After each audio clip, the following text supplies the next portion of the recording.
Le canapé, c'est le dialogue des cultures, le dialogue des politiques, le dialogue intergénérationnel.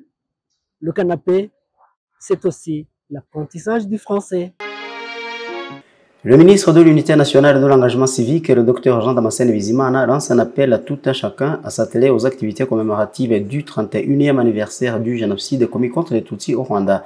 Il s'est exprimé ce jeudi à Kigali lors d'une conférence de presse. Le ministre Jean Damascène Bizimana a déclaré que les préparatifs de la 31e commémoration du génocide commis contre les Tutsis vont bon train. Ils sont bien organisés, a-t-il dit, et la population rwandaise est appelée à y participer pleinement. Il a déclaré que la commémoration du génocide incombe à la responsabilité de chacun. C'est pourquoi, a-t-il dit, on demande à tous les Rwandais et même les étrangers à y participer pour réconforter les survivants du génocide et renoncer à ce crime de génocide et son idéologie. Il a ajouté qu'en prélude à cette commémoration, certaines activités relatives ont été organisées. Parmi ces activités, il a cité le programme de sensibilisation de tous les jeunes du pays sur l'histoire du pays et la conférence internationale prévue en date du 6 avril au Kigali Convention Center sur le génocide. Il s'agira, a-t-il dit, d'évaluer le chemin parcouru pour la reconstruction du pays après le génocide de 1994 et la lutte contre l'idéologie et le négationnisme du génocide. Lors de cette conférence de presse, le ministre Bizimana a donné le calendrier complet des activités de la 31e commémoration. La semaine de deuil national débute le 7 avril 2025 et se clôture le 13 avril, tandis que la période de 100 jours de commémoration se clôture le 3 juillet 2025.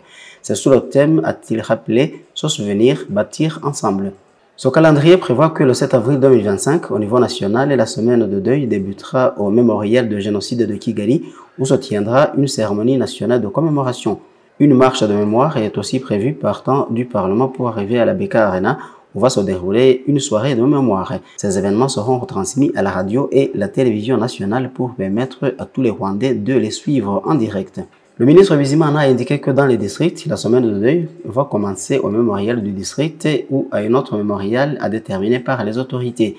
Au niveau du village, à part la conférence qui sera donnée le 7 avril 2025, aucune autre conférence n'est prévue. Autre précision est que le 11 avril 2025, dans la ville de Kigali, une marche Kwibuka est prévue dans le district de Kichukiro à partir de la IPRC Kichukiro et qu'une soirée Kwibuka sera organisée au mémorial de Nyanza Kichukiro.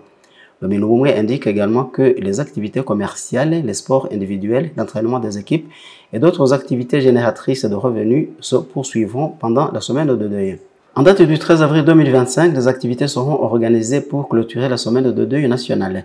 Elles vont se dérouler au mémorial de Rebero en souvenir des hommes politiques tués au nom de lutte contre le génocide et son idéologie. Le ministre Jean Damascène Bizimana a demandé aux journalistes à s'efforcer de rechercher toutes les informations relatives au génocide commis contre les Tutsis et les publier tout au long de l'année sans attendre seulement cette période de commémoration nationale. Le ministre Bizimana a enfin mis en garde contre les bavures d'agression en parole ou en acte contre les rescapés du génocide commis contre les Tutsis en 1994. Il a rappelé ici que tous ces comportements constituent des crimes punis par la loi. Vital Ndayambaje, le canapé.